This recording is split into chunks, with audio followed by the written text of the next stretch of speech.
As maravilhas do mágico de Agros. O mágico de Agros. A questão aqui é a capacidade de se gerar mais produção quando comparada à capacidade de se gerar mais empregos. As maravilhas da tecnologia do agronegócio tão propalada pela mídia corporativa do complexo Estadão Folha Globo não estão afetando a capacidade de se gerarem mais empregos, mas pelo contrário estão diminuindo.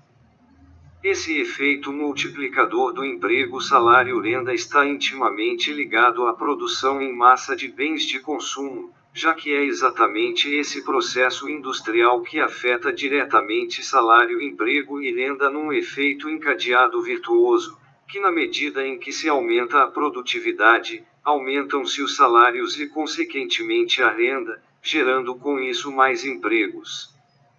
O mercado de capitais expressa esse efeito benéfico e cresce, assim, todos ganham, gerando renda a partir de um processo de industrialização que aumenta o tamanho da classe média e do próprio mercado.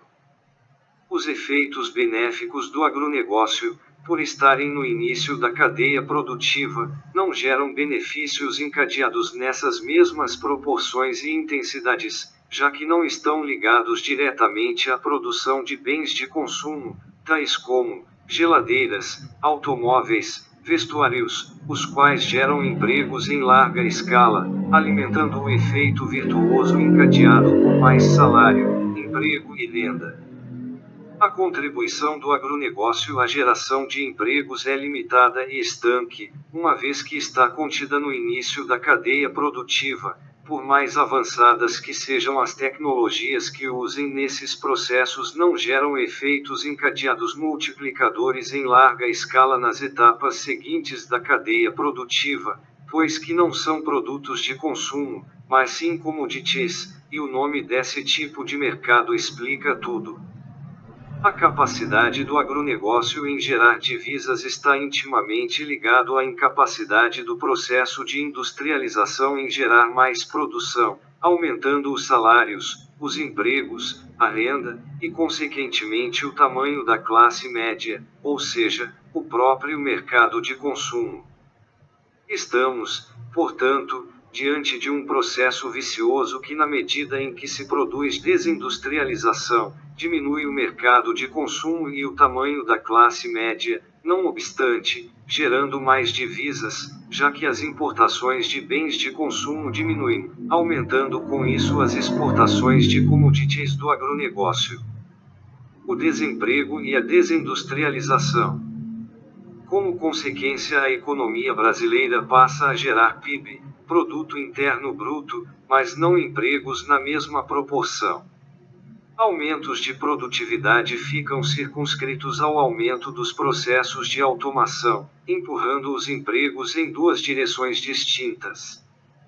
Uma em direção àqueles que podem, sendo uma minúscula minoria, e que investem em trabalhos mais especializados de alta produtividade, aumentando seus salários e rendas vertiginosamente, principalmente nas áreas de alta tecnologia e financeira. Gozam de planos de saúde, benefícios sociais e empregos mais estáveis. Os outros são aqueles que não podem, sendo a imensa maioria, e que saem de um ensino público sucateado sem capacidade de investirem em outros trabalhos que não aqueles de baixa produtividade, conseguindo, quando conseguem, empregos de segurança de shoppings e supermercados, atendentes em lojas, camareiras em hotéis ou, ainda, em serviços gerais. Gozam de poucos benefícios sociais, restritos a cestas básicas e outras políticas compensatórias. E esses empregos tão rápido contratam despedem, gerando incertezas e instabilidade social. No fim do arco-íris.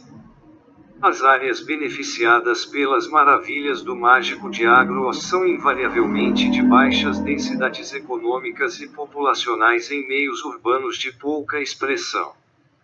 Por outro lado, 119 milhões de brasileiros vivem em 80 regiões metropolitanas ou aglomerações urbanas de altas densidades populacionais, mas agora, devido a esse imenso processo de desindustrialização, estão sujeitos a uma baixa na densidade econômica dessas regiões, gerando com isso 30 milhões de desempregados ou subempregados, o que no caso do Brasil significa quase que a mesma coisa.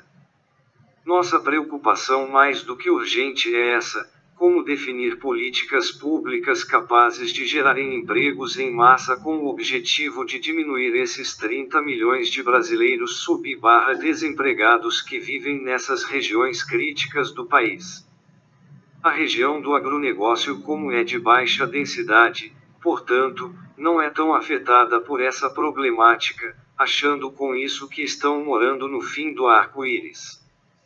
Agora, 119 milhões estão fora desse mundo mágico de agros, dependendo de empregos improdutivos e sem esperança de aumento na produtividade e, portanto, no salário ou renda. Sem industrialização não há classe média, apenas o mundo mágico do agros de desempregados que não alcançam o fim do arco-íris.